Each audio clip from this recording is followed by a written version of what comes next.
Today we have a very special guest, particularly Candace Edwards. So I had the privilege to come and check you out in Dreamgirls. Yes. It was an amazing performance. Thank you. I thought it was actually more than what I had expected. I'd seen the movie. Yes. But I'd never seen the stage play, but I thought it was amazing.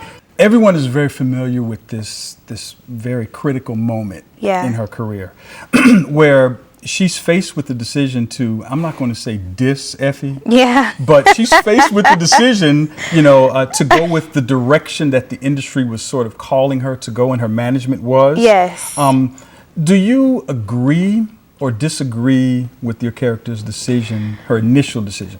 That's a really good question. I honestly would have to agree with it. Okay. Because without that character, for Dina making that decision, which ultimately was not her decision, she was kind of pushed into the spotlight. Dina doesn't sing like Effie. Dina doesn't sing like Laurel. Right.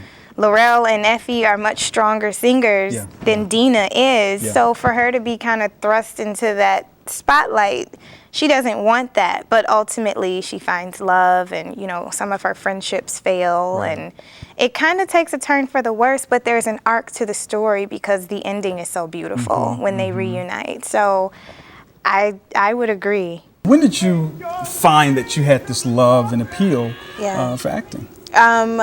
It came later for me. I always knew I wanted to deal with TV and film and acting. I just didn't realize it was a world that you could actually live in with that. So I was interning at NBC5 Chicago downtown, and one of the assistants in the station, she's like, she's familiar with me singing and stuff like that. She says, why don't you audition for like some plays and stuff? You would do good at that. Okay. And my mom kind of encouraged me too, but we didn't know that this was like a thing.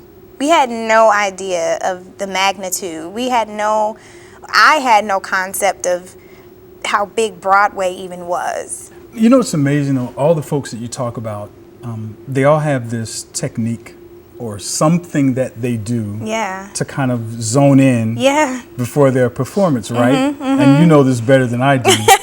So do you have any particular thing that you do, when you're preparing for a performance? Yeah. I think the thing for me is to be as comfortable as possible. We're about to go on stage in front of God knows how many people. Right. And on stage, people can see you. Not physically see you, but they can kind of see into you. So if you're not present, if you're not comfortable, people will see that instead of your performance. So I try to make it a point every day, no matter how long you've been on stage or acting or singing, you always want to try to be as comfortable as possible. So backstage is a show. Before the show? Before the show even starts. Okay. I mean, we crack jokes, we take pictures, we listen to music, we make up songs, we do our makeup together. I mean, it's a camaraderie. It's like a little family you form because we go through so much together in the rehearsal process. And then now it's time for a show. All right, let's loosen up. Let's crack some jokes. Let's laugh a little bit. Let's turn on some music. I like to listen to Aretha Franklin. Okay. What's your favorite Aretha Franklin tune? Daydreaming. Got it. Talk about some of your castmates and that energy and how that whole thing worked out. I can't even start talking about them without laughing. Yep. It is absolutely a joy to drive to work and know that I'm going to see all of these faces every day. They make me laugh non-stop. That's a good thing. So it's just literally a little family. Like if we need anything, hey, text so-and-so, give me some gummy bears. Gotta have my gummy bears. It's like a little family backstage. I love going to work and seeing them every day. One of the things that I thought was really amazing was a lot of the choreography. And there was one particular scene, it was stepping to the bad side. Right? Yeah. Right? And, but I thought that the choreography was amazing. Yeah. I'm sure, you know, people enjoy the acting, they enjoy the singing, but talk about that element of the production. How much work and effort goes into that piece? Oh boy. A lot. Okay. It's a lot. Yeah. It's a lot. Our assistant choreographer, Chris Carter, Okay. Along with our director and choreographer, Brenda Didier, they choreographed all of the pieces.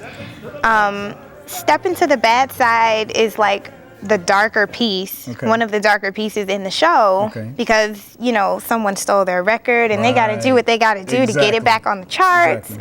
So I think for me, the choreography in that particular number stands out in the work that we had to do to get to it, to finesse it and fine tune it and make it what it is. So when the public sees it, they say, oh my God. Right. I love that. Right. So why don't you take a second and kind of talk about how folks can enjoy viewing Dreamgirls? Absolutely. So Dreamgirls is running through May 22nd at Stage 773, which is through Porchlight Music Theater. It's 1225 West Belmont in Chicago. All the information, you can go to www.porchlightmusictheater.org. You can purchase tickets there. You can see archival video of our rehearsals. You can see us sing and act crazy. I just think all around, you have to come. I can't even stress it. I don't even know how else to say it. You just have to come and experience this. Guys, that is the very lovely, the very talented Candace Edwards, who is currently starring as Miss Dina Jones in Dreamgirls. So once again, that's Candace Edwards. I'm Eric Booker. You guys are watching the Southland Post Resident Spotlight Edition on Country Club Hills Channel 4. We are your eyes to the city. Thanks a lot, guys, for watching.